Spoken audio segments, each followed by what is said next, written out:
Welcome to back my channel. मैं हाजिर हूँ नई अपडेट के साथ में। सभी भाई बहनों को दिल से राधे राधे, हर हर महादेव। मेरी यूट्यूब फैमिली कैसी है? आई हो बहुत अच्छी होगी, आशा करती हूँ और ज़्यादा अच्छी रहे।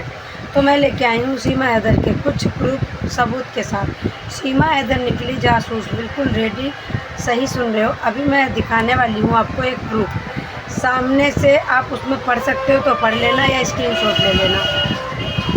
जो गुलाम हैदर गुलाम हैदर का वकील है, उसने प्रूव कर दिया है जो एफआईआर की कॉपी, और सीमा हैदर जेल कब जाएगी सब कुछ उसमें आपको चलता रहेगा। आप पढ़ सकते हो तो पढ़ लेना, नहीं तो स्क्रीनशॉट ले लेके पढ़ लेना। क्योंकि मुझे इंग्लिश बहुत कम आती है तो मैं सब कुछ पढ़ के आपको नहीं सुना सकती हूँ, इसलिए मैंने कुछ वीडियो निकाल दी है, वो इसमें लगा दी है। तो सीमा हैदर जो कहती थी ना, मैं तो गुलाम हैदर से परेशान थी, गुलाम हैदर मुझे पीटता था, मारता था, मैं दुखी थी, मुझे बाहर नहीं निकलने दिया जाता था, मुझे खाने को नहीं मिलता था, तो सारा कुछ झूठ है। सीमा हैदर झूठी है।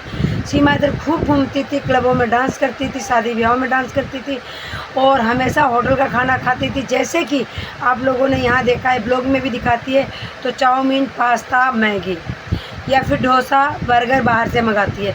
आपने देखा होगा बच्चों को, आज भी वो ये बाहर से मंगाए या घर में बनाए, खिलाती यही सब चीज़ें। क्योंकि बच्चों ने रोटी दाल सब्ज़ी कभी नहीं खाई है, क्योंकि इसने बना के कभी खिलाया ही नहीं है।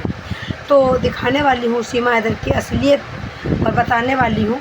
तो जो सीमा हैदर दिखती है वो बिल्कुल भी नहीं है। सीमा हैदर के जासूस होने के प्रूफ, हाँ बिल्कुल सही सुन रहे हो, सीमा हैदर जासूस है, उसके प्रूफ मैं दिखाने वाली हूँ। और अगर मेरे चैनल पर नए हो तो चैनल को सब्सक्राइब करके वीडियो को लाइक कर दीजिएगा और एक प्यारा सा कमेंट जरूर कर दीजिएगा।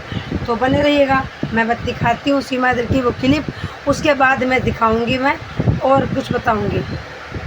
ये काम न गुलाम हैदर के कहने से होगा, न सीमा जी के कहने से होगा। ये काम होगा हमारे इमिग्रेशन लॉज के कानून के हिसाब से होगा। दरखास्त दें, अगर इमिग्रेशन के अंदर सृजन मिलती तो रुके, वरना डिपोर्ट होंगी, कानून के हिसाब से होता। ये इस तरीके की अपील हमारे प्रधानमंत्री और माननीय योगी जी को करने से कोई लाभ नहीं मिलेगा। ये उनकी अपील और उसके निर्णय के ऊपर होगा। ये फैसला सरकार करेगी, इसके ऊपर मैं टिप्पणी नहीं करूंगा। इसके ऊपर सारे तथ्यों को लेकर के जब उनकी दरखास्त जाएगी, इसके ऊपर गृह मंत्रालय निर्णय करेगा। सचिन बराबर का हिस्सेदार है, क्योंकि वो नेपाल से लेकर के उसको यहाँ आया, नाजायज़ तरीके से ले आया। पुलिस को जो फॉरेनर्स मूवमेंट के ऊपर जो उनको जानकारी थाने को और पुलिस को देनी चाहिए थी इंडियन फॉरेनर्स एक्ट के अंतर्गत, उन्होंने नहीं किया। तो सचिन और सीमा बराबर के हिस्सेदार हैं इस अपराध में। अपराध कह रहा हूँ इसको, हम लोग बहुत हल्के में प्रेम कथा, प्रेम प्रसंग पर चले जा रहे हैं। ये अपराध है, और एक पूर्व पुलिस अधिकारी होने के नाते, एक भारतीय होने के नाते मुझे सख्त आपत्ति है कि प्रेम और प्यार की आड़ में इस तरीके का जो अपराध किया जाए और उसको हम प्रेम प्रसंग कहते हैं, रानी बना दें। मैं इससे बिल्कुल सहमत नहीं। इंटरव्यूज आपने देखे होंगे, सचिन भी हैं, सीमा भी हैं, सवाल पूछे जाते हैं, जवाब कौन देता है? 99% शब्द से जवाब सीमा ही देती हैं, सचिन नहीं देता है। आप कई चीज़ों के पहलू को अगर गहराई से देखें कि 5 साल बाद क्या स्थिति होगी, सीमा के बच्चे कितने बड़े हो जाएंगे, टीनेजर जो बड़े हैं टीनेजर हो जाएंगे, सचिन का कितना नियंत्रण सीमा और इन बच्चों पर होगा, विचार नहीं है। सीमा यहाँ रह रही जो कि सबसे महत्वपूर्ण स्थान पूरे प्रदेश में एनसीआर में है। विशिष्ट व्यक्तियों का आवागमन, हवाई जहाज़ों का आवागमन, रघुपुरा तो बिल्कुल लगा हुआ है। इससे बेहतर स्लीपर सेल क्या हो सकता है? पाकिस्तान के किसी भी टीवी चैनल ने सीमा के प्रकरण को नहीं उठाया है, और ये पाकिस्तानी गेस्ट ने इस बात को कहा है, चाहे वो फ़ख्र यूसुफ़ज़ई जी हो या आरजू काज़मी जी हो, कि पाकिस्तान के किसी भी टीवी चैनल ने इसको नहीं उठाया। इसका मतलब सरकार ने आदेश दिया कि इसको मत उठाओ।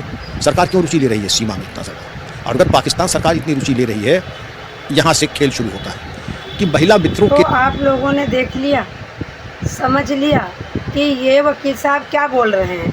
क्योंकि शायद वो मैं जो लगा रखी थी उसमें चल रहा था, शायद आप नहीं समझ पाए होंगे, बट सुन तो लिया है।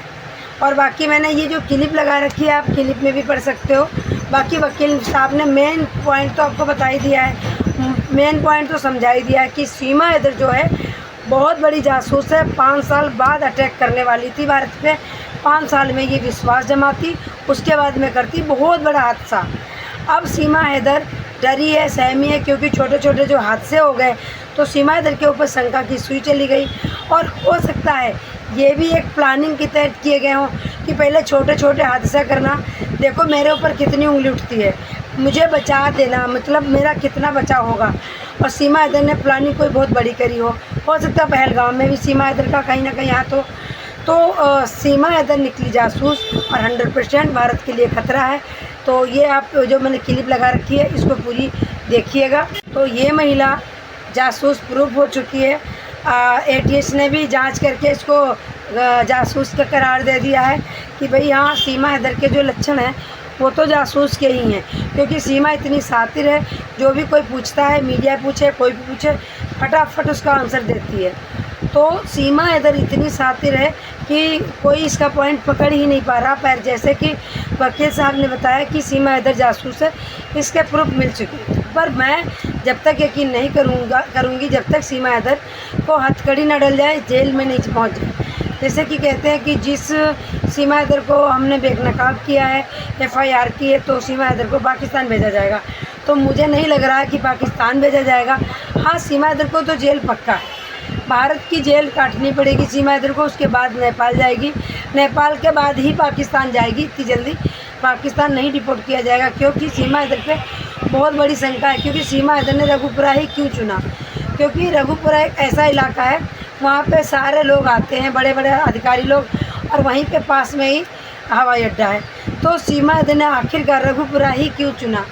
सीमा हैदर पढ़ी लिखी है, पूरा नक्शा देखा होगा, सीमा हैदर ने सर्च किया होगा कि ऐसा कहाँ का बंदा मैं पटाऊँ जहाँ हमें सारे काम करना ईजी हो।